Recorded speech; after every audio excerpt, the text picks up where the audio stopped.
to this latest edition of the All in Skills podcast. I'm very happy to be joined by Sujith.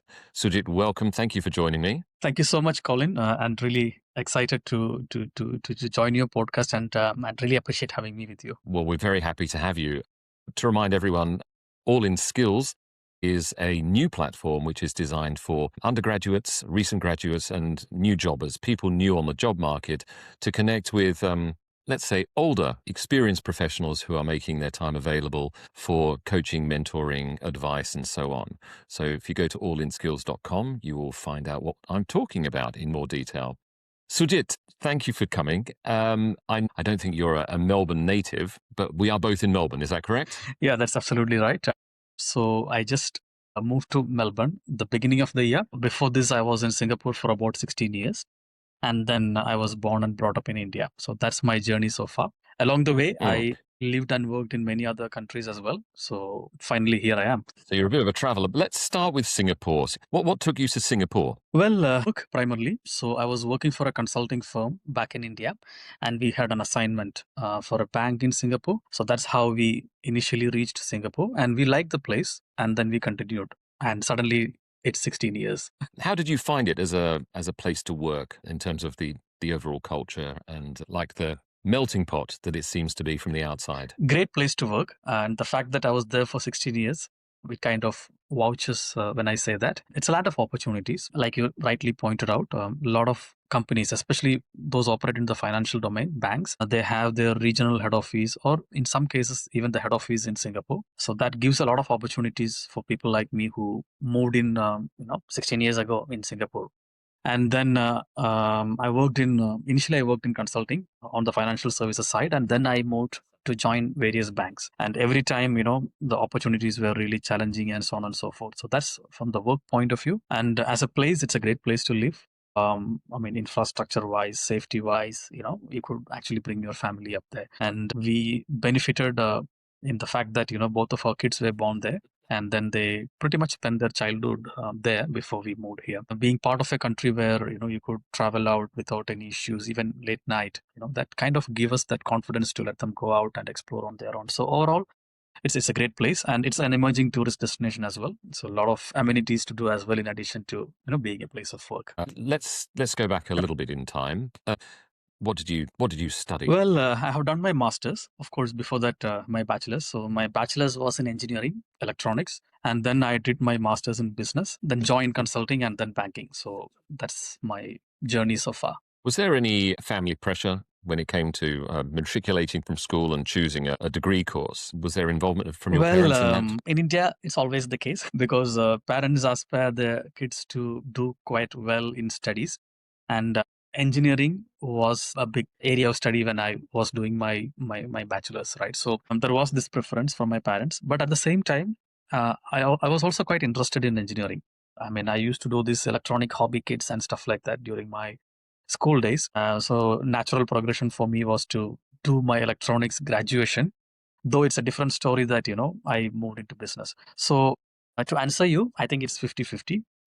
Obviously parents want you to do some such courses. At the same time, I was also quite keen on doing engineering. I don't suppose you know this, and this may just not be data, rather anecdotal. How many of the people that you graduated in engineering with, how many of those people stayed in engineering, and how many branched out into different areas like you? Some of the questions, the exact numbers I don't know, but in my batch, there were about 500 plus students in my college. So in India, you have a university, and then under the university, you have multiple colleges, right? So if you look at the university, I don't know the number because I think roughly there, when I was doing my graduation, there were about 10 to 14 engineering colleges under the technology university.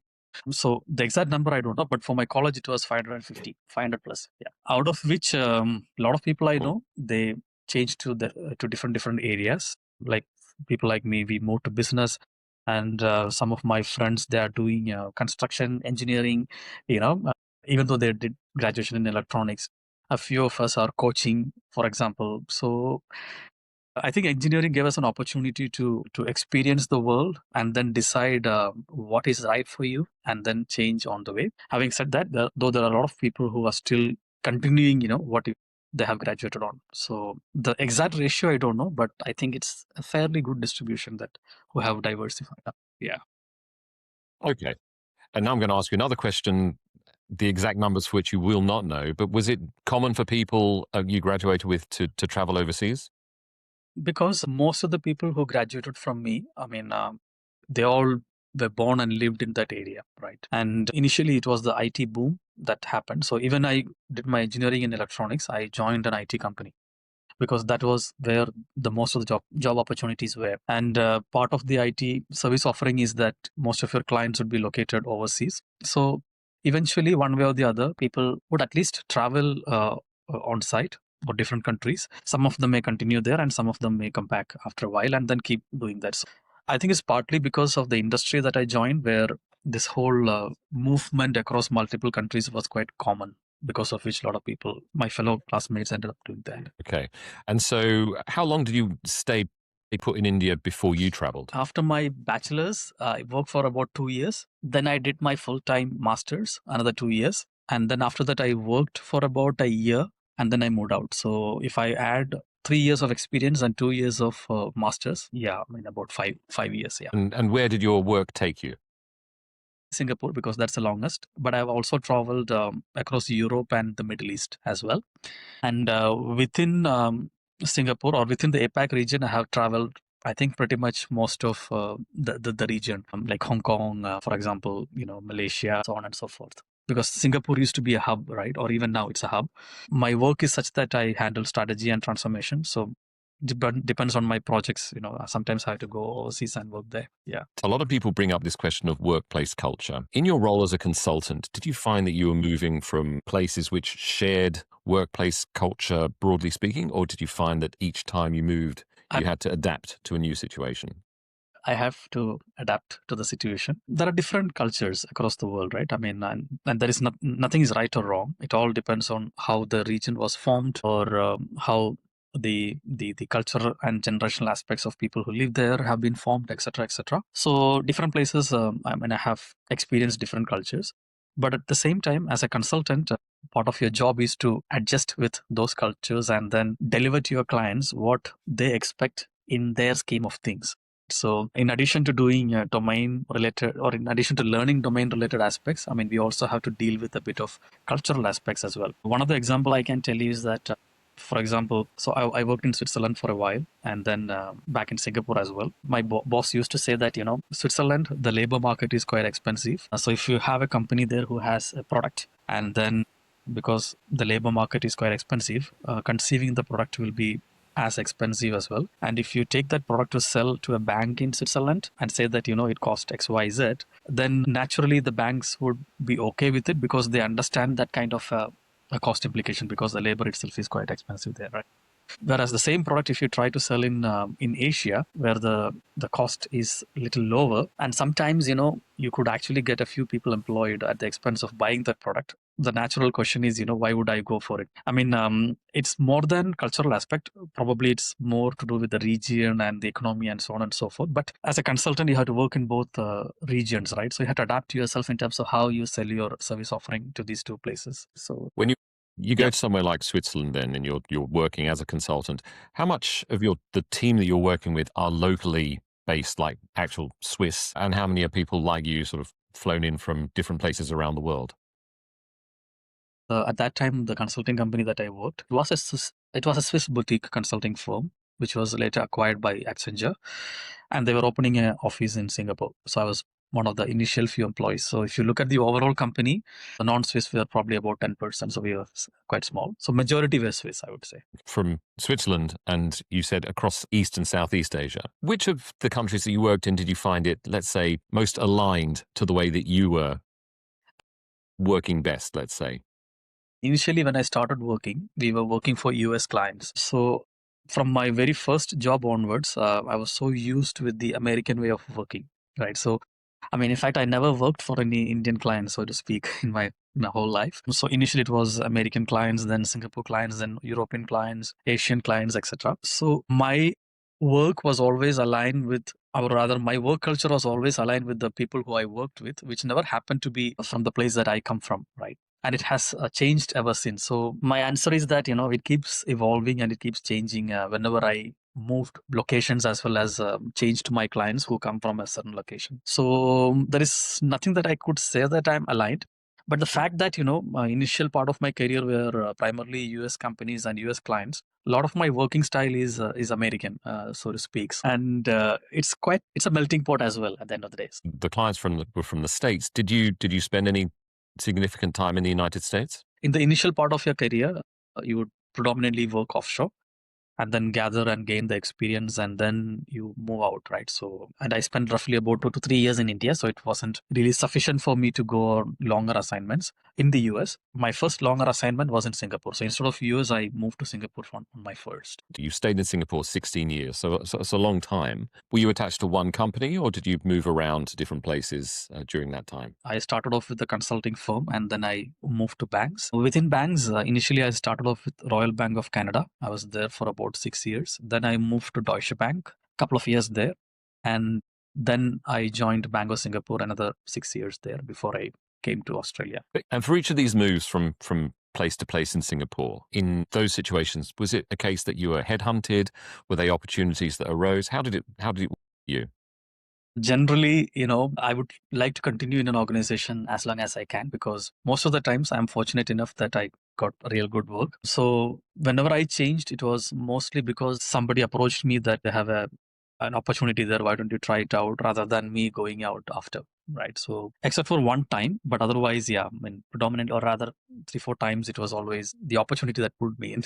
So what for you is the most motivating factor? It's easy to say, well, it must all be down to the money. Maybe apart from the money, what other things are you looking for when it comes to moving from Bank A to Bank B, as you did on several occasions during your time in Singapore?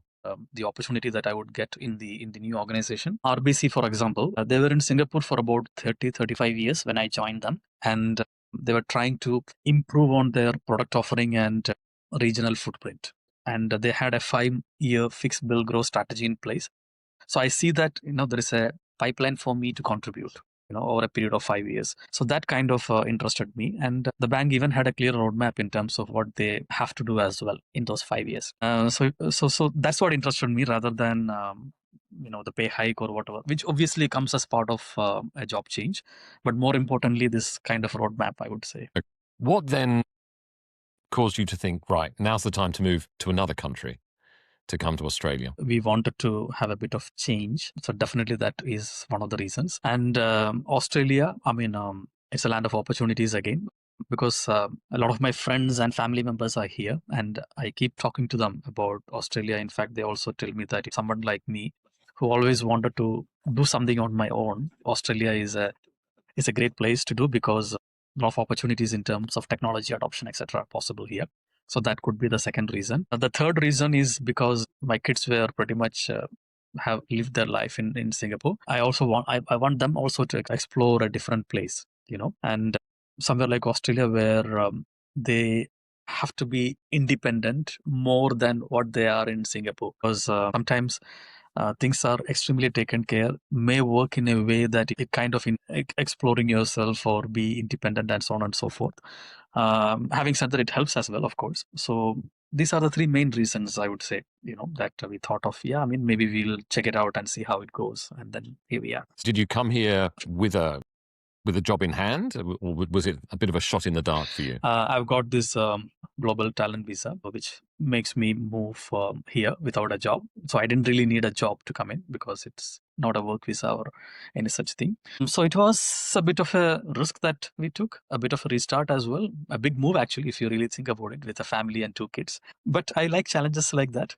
So I like restarts. We did that once when we moved to Singapore. I mean, that time we didn't have kids, me and my wife. And 16 years, I thought probably, we could do that one more time. Probably not another time. This is probably the last time. You've moved here. You've got the global talent visa. Ever since I started working, or ever since I had my master's in business, I always wanted to do something on my own. In fact, I tried a couple of times, but circumstances, situations, etc. didn't really go well, so I had to pull out. So starting something on my own was always in my mind. And when I moved here, especially without a job, that gave me a bit of an opportunity as well as time to do something on my own. And immediately I started working on it. Few things are in my plate, actually. The first one is my friend started this company called Innovin Labs in India. And we basically do application development for our clients. And we use generative AI, so that the whole application development timelines are shorter and costs are much, much lower. And I was talking to him even before I came here. And then we thought that, maybe I could just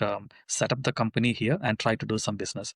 So I incorporated the company here in Navin Labs, Private Limited in Australia, and then have ever since been meeting people to get our business. So we have a few clients as well. So that's how it's going. And while doing that, I also thought that I had a bit of free time and I could do something. And I was constantly in search of an idea in terms of what I could do. So that is when, quite naturally, like anybody who moved to Australia, you have to you get a house which is pretty much empty, and you have to set up everything one by one, right from the smallest piece of furniture until the electronics, everything you have to do. And I'm a strong believer of sustainability and reusability, and I thought it is important to practice it. And then I started exploring Facebook Marketplace, Gumtree, etc., to get pre-loved items. And I realized that the whole process of getting a pre-loved item, buying as well as selling, could be much better, or could be made better. And of course, I filled my house with pre-loved items. I hardly bought anything new. And that's when I thought that's one area that I could get into. And then they're born Zerkly, which is my second attempt at doing something on my own. So Circly is essentially a marketplace for pre-loved items. I would like to call it pre-loved because I strongly believe that pretty much all the products that we use, it has a lifespan which is more than our usual consumption period. And often it gets thrown out. Hardly anything gets reused. Nowadays, the trend is improving, as in more and more item gets reused. However, a lot of these things are inhibited by the efficiency of the platforms that we have. So that is when I thought, we should make it better. And that's what I tried to achieve in Zerkly. So Zerkly makes it quite easy for people to buy and sell pre-loved items. I try to use a bit of advanced technology in that, like AI, for example. However, I wouldn't want to call it as an AI application. Still want to call it as a simple way of transacting on preload items, enhanced by the latest technology, which is AI. So the first main, or the main feature in my, and the product is launched, by the way. The main feature is that if you want to sell an item, all you have to do is take a photo, and the app will tell you what exactly it is. It does the whole classification for you, which is quite important for a marketplace, because otherwise people may not be able to search it easily. It creates the whole content for you in the way that is common in a marketplace. It can even recommend some price suggestions. Of course, you don't need to go with that. You can always amend it, any of the content, and post it. So essentially, if you don't want to change anything, posting an item is as simple as taking a photo. But if you want to do some edits, that's also possible. And there we go. So that's the second one. Excellent. There will be, in the description of the podcast, there will be a link to Zerkly so people can have a look. Is it available across Australia? The Apple platform. It's available in Android, which is the Google platform. It is available in web as well. Pretty much 99% of the usages or platforms that people use are covered covered by Zerkly. So Zerkly is a startup. And how are you finding the startup space in Melbourne? There are institutions like StartSpace, which I'm a part of. Stone and Chalks, I can remember another one. There's an Aussie Founders Club as well. So these folks really bring in the founders together. And that is very important for a startup ecosystem, because often you need people who are like you to be around, so that you get the motivation to navigate this whole startup journey, which is in no means a simple journey. And sometimes you can be down, sometimes you can be so excited that you want to share, and all these things are possible within the community. So this whole community aspect of startup ecosystem is something that I found extremely great in Melbourne. And then, of course, the presence of a lot of investors and folks like Andler, for example, enhances the need for, or rather, the opportunity for founders to be around in this area. And thirdly, there are a lot of successful startups as well coming out of Australia. I think Canva, Notion, I'm not pretty sure. Canva for sure. And few other names as well. And that also gives us inspiration to do something on our own.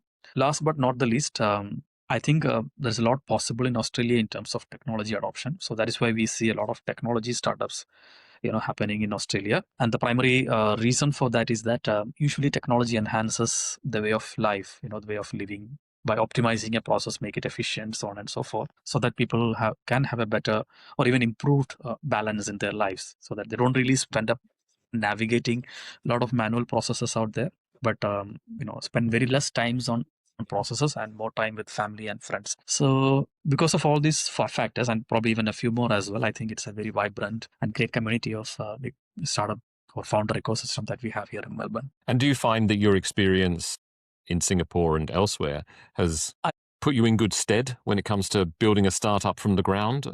Or is this a completely new experience for you? I kind of have that experience of creating a product from scratch. But at the same time, because it didn't succeed, I also knew what to do or what not to do. So a little bit of that learning is there. And the other 50%, because this is the first time actually I'm launching it and trying to take it to scale. So that part of the journey I haven't been there before. A majority or significant amount of years of my career was working with corporates. To come out and then be in the startup ecosystem, which functions and works in a totally different way, that was something new for me as well. So that is where the remaining 50% is. So I do have some experience which helps me in terms of conceiving a product and creating it and so on and so forth. But in terms of taking it up and scaling it, that experience I didn't really have. So that's where the ecosystem helps in terms of, giving me good feedback about the product, what to improve, etc., and advise me on how to take it forward, connecting me to different other communities and so on and so forth. If you had your time again, knowing what you know, having had the experience you've had in the corporate world and now in the startup world, do you think that tackling Zerkly as you now are is something you would prefer to have done younger, or do you think you're in exactly the right place now? I would say somewhere in between. I'll tell you why. Because I think to do a startup immediately after graduation, I know I'm not saying that it is impossible, or I'm not saying that, or I don't really want to undervalue the guys who are doing it immediately after graduation, because that's when you have the maximum energy and we really want to contribute and stuff. But at the same time, that is one period where you don't really have a lot of experience in terms of meeting people and so on and so forth, right? So if you ask me whether you should start immediately after graduation, my take would be that probably give it a few years' time. Try to understand how things work with a few people, understand how organizational dynamics work, because you may end up having a team and you should not be in a situation where you don't know how to manage that team, and it's not really like how we interact with our fellow students or fellow classmates in university, for example. On the other side, I also feel that you should not wait until that long as I would have done, because I worked for 20 plus years. A lot of things have changed in between, and often I felt that I missed out on many things. I missed out on the initial AI boom, for example. I missed out on the e-commerce boom that happened post 2010, not the initial one, because there was a bubble there as well. But ever since Shopify came, I think e-commerce really took off, because you have platforms which would just help you easily, launch a shop, for example. So that part I missed. And in fact, my first venture as well, it was a personal finance management application. I called it Finif. This I completed somewhere in 2007. That was a time when Mint, which became later part of Intuit, was launched. It was just coming up at that point in time. And I feel that, I could have actually continued. But regardless, I'm saying probably a good time to work on something is after you gained a bit of experience, but don't wait too long as well. Having said that, sometimes waiting too long can also help you, because it also depends on the kind of thing that, or kind of startup that you want to do. Sometimes working for 20 years gives you a lot of experience in terms of, for example, it's a B2B application that can help you with garnering your clients, whereas fresh uni grad may find it difficult to get B2B clients. So I understand that, I didn't really take a stand in terms of where it should be. But my point is exactly that. It all depends on which part of the journey that you are. One thing that I want to take a stand on is that experience always helps. Sujith, thank you very much for your time. You've been an excellent person to talk to. Excellent. Thank you.